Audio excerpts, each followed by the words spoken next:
నమస్కారం, welcome to I dream. ధర్మ మార్గం విత్ విజిత కార్యక్రమానికి స్వాగతం. ప్రస్తుతం మనతో పాటు ఉన్నారు దివ్య విశ్వశక్తి పరివార్ ప్రచారకులు స్వామి ఓం స్వరూప్ గారు. ఇప్పుడు వారితో మాట్లాడి మన సందేహాలన్నింటినీ కూడా నివృత్తి చేసుకునే ప్రయత్నం చేద్దాం. నమస్కారం అండి.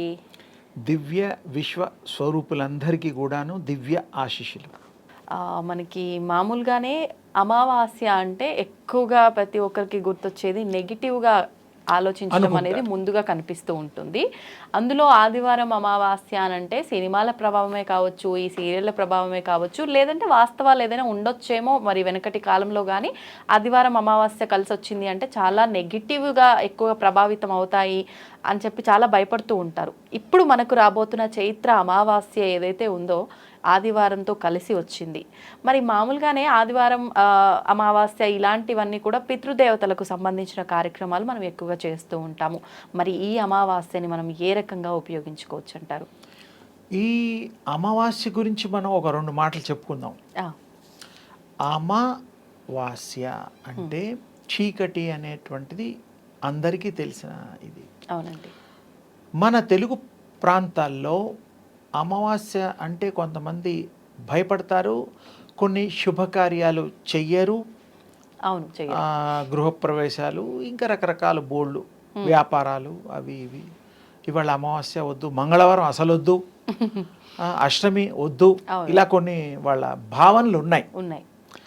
మన తెలుగు రాష్ట్రాల్లో కాకుండా వేరే ప్రదేశాల్లో, భారతదేశంలో తమిళనాడులో కానీ, కర్ణాటకలో కానీ, నార్త్లో కానీ అమావాస్య రోజు అత్యంత పవిత్ర దినంగా, రోజుగా వాళ్ళు స్వీకరిస్తారు.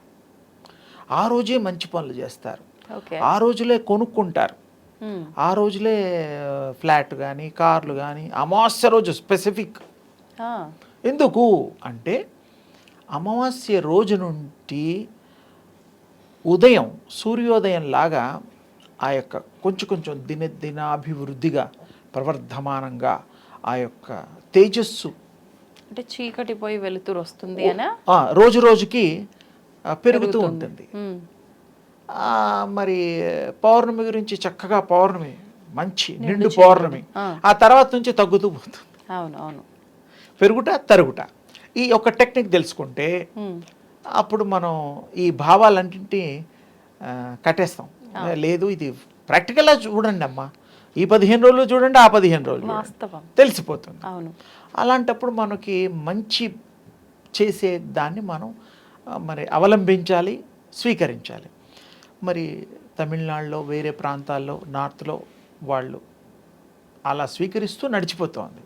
మనం ఇలాగే పూర్వీకులు ఇలాగే తీసుకుంటూ మనం ఇలా అలవాటైపోయింది.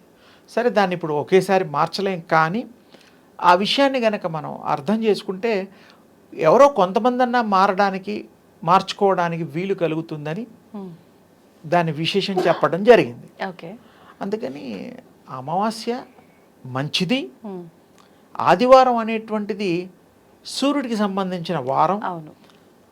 అంత చెడు జరగకపోవడానికి కూడా వీలుంటుంది. ఒక రకంగా పూర్తిగా చీకట్లో వెలుతురు ప్రసరణ జరిస్తే ఎలా ఉంటుంది?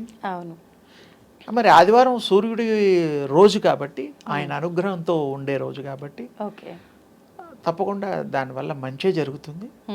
మనం ఏమేం కావాలో, ఎవరెవరు ఏ విధంగా వాళ్ళ పూర్వీకులు అనుసరించినటువంటి ఇంటి చిరస్థ అంటాం, అలా చేసుకోవడంలో తప్పు లేదు. ఆనవాయితీ అంటాం. బాగుంది, మంచి పదం. అందుకని అందరికి ఇంకొంచెం లోతుగా పోయి ఆ పదం వాడాను, చిరస్థ అని. అందుకని అవి చేసుకుంటే బాగుంటుంది. దోషాలు కూడా పోగొట్టుకోవచ్చు, పూజలు చేసుకోవచ్చు. మరి అమావాస్య అంటే ఆ రోజున దైవికమైన పూజలు కూడా ఉపయోగం, లేదంటే పితృకార్యాలు సరే, ఎప్పుడు అది పాత విషయాలే. అది కూడా భగవంతుడి స్వరూపమే. మనకి జన్మనిచ్చిన మాతాపితృలు చాలా గొప్పవాళ్ళు. వారు ఇవ్వకపోతే ఈ ఆత్మ, ఐడియల్ ఆత్మలు అని ఓ లోకం ఉంటుంది పైన భూమికి, నెక్స్ట్ అదే. ఆ తర్వాత పితృలోకాలు. వాళ్ళంతా అక్కడ ఉంటారు, నివసిస్తారు, వెళ్తూ ఉంటారు, వాళ్ళు చేసే కర్మలను బట్టి. ఐడియల్ ఆత్మలు కూడాను మనకి నెక్స్ట్ అవే. అందుకని వాటికి మనం చోటిచ్చి ఈ శరీరంలో ఆహ్వానించి కొంతమంది వాళ్ళు పూజలు చేసి కొంతమంది వ్రతాలు చేసి పిల్లలకు అంటూ ఉంటారు. అలాంటి మంచి సహృదయంతో ఉండేవాళ్ళు వాళ్ళని అవి గ్రహిస్తాయి. ఓకే, గ్రహించి ఆ తల్లుల గర్భంలో ప్రవేశిస్తాయి 7 మాసాలు నిండిన తల్లులకి. అందుకని మరి చాలా గొప్ప సైన్స్ ఉంది. ఆత్మల గురించి కూడా విశేషంగా చెప్పుకోవచ్చు. ఇంకో మారు ఎప్పుడో పర్టికులర్ ఐడియల్ ఆత్మల గురించే చెప్తా. ఓకే, ఎందుకంటే అది చాలా తక్కువ మంది చెప్తూ ఉంటారు. మహానుభావులు తెలిసిన వాళ్ళు ఎంతోమంది ఉండొచ్చు, గురువులు, వారు కూడా అప్పుడప్పుడు చెప్తారేమో, కానీ నాకు తక్కువగా అనిపించింది. అందుకని ఒకసారి చెప్తానన్నాను. అందుకని ఈ అమావాస్య దోషాలు కూడా నివృత్తి చేసుకోవడానికి, మంచి మనకి జరగడానికి కూడా అది ఉపయోగించుకోవచ్చు. దోషాలు పోవడానికి మీరు అన్నట్టు పితృకర్మలకు వాటికి కూడాను, రకరకాల వాటికి కూడాను అమావాస్య మనం ఉపయోగిస్తున్నాం, పాటిస్తున్నాం. మరి మంచిదే. అమావాస్య మాత్రం అందరికీ శుభకరంగా కూడా మనం స్వీకరించొద్దు. మంత్రోపదేశం కూడా కొంతమంది ఇస్తారు. మొత్తానికి మన జీవితంలో తేజస్సుని ప్రసాదించేటువంటి చక్కటి రోజు అమావాస్య. మంచిది, ఫైనల్గా మంచిది. అంతే, ఎవరు భయపడాల్సిన అవసరం లేదు. అంటే ఆ రోజున నెగిటివ్ గా చేసే కార్యక్రమాలు చాలా ఉంటాయి, వాళ్ళు చేసేవాళ్ళు చేస్తారు. అంటే యూనివర్సల్ న్యూట్రల్ అన్నమాట. ఫోర్స్ఫుల్ గా కొన్ని గ్రహాలు వాటి ఉండే శక్తులు న్యూట్రలైజ్ అవుతాయి ఆ పర్టికులర్ టైమింగ్స్ లో. అందుకని ఈ ప్రయోగాలు కూడా కొంతమంది చేస్తూ ఉంటారు. ఆ ప్రయోగం ఈ ప్రయోగం పాపం వాళ్ళ ఇష్టానికి ఏదో ప్రయోగాలు. మొత్తానికి మంచి ప్రయోగాలు ఉంటాయి, చెడు ప్రయోగాలు ఉంటాయి. మనం మంచి గురించి ఆలోచిస్తున్నాం కాబట్టి అవి కూడా చేస్తే వాళ్ళు చేస్తారు. అవే పర్టికులర్ అమావాస్య రోజులే నిర్ణయాలు తీసుకుంటారు, ఫిక్స్ చేస్తారు. అంటే వాటికి న్యూట్రల్ కూడా ఉంటుంది కాబట్టి ఫోర్స్గా చేసే వాళ్ళకి ఎక్కువగా ఎఫెక్ట్ అవుతుంది అనేది వాళ్ళ భావన. అందుకని అందరూ అన్ని రకాలుగా చేస్తారు కాబట్టి మనం మంచికే చేద్దాం, మంచిని స్వీకరిద్దాం, మంచిని ఆస్వాదిస్తాం, మంచినే పంచుదాం, వ్యాప్తి చేద్దాం. అమావాస్య యొక్క గొప్ప విశేష వైశిష్టతని మనం పొందుదాం, తెలియపరుద్దాం. అయితే ఇప్పుడు మనం ఇందాక ఒక టాపిక్లో మాట్లాడుకున్నట్టు దృష్టి దోషాలకు సంబంధించిన విషయము, అది ఇంటికే కావచ్చు, మనుషులకే కావచ్చు, ఈ అమావాస్య లేదంటే ఆదివారం రోజున ప్రత్యేకించి చాలా మంది ఉపశమనం కోసం ఏవేవో చేస్తూ ఉంటారు. అవి వీధుల్లోనే వేస్తూ ఉంటారు. అటువంటి వీధుల్లో వేయడం మాత్రం నాన్న అలా తప్పు, వేయకూడదు. ఎందుకంటే పారే నీళ్లలో పాతి పెట్టడాలు అలాంటివి కొన్ని ఉంటాయి. ఎందుకంటే నీదంతా కూడా చౌరస్తాల్లో అక్కడ ఇక్కడ పెడితే వేరే వాళ్ళకి వ్యాప్తి చెందితే అది అది చేసేవాళ్ళు గట్టిగా చేస్తే ఉంటుంది, లేకపోతే ఏముండదు.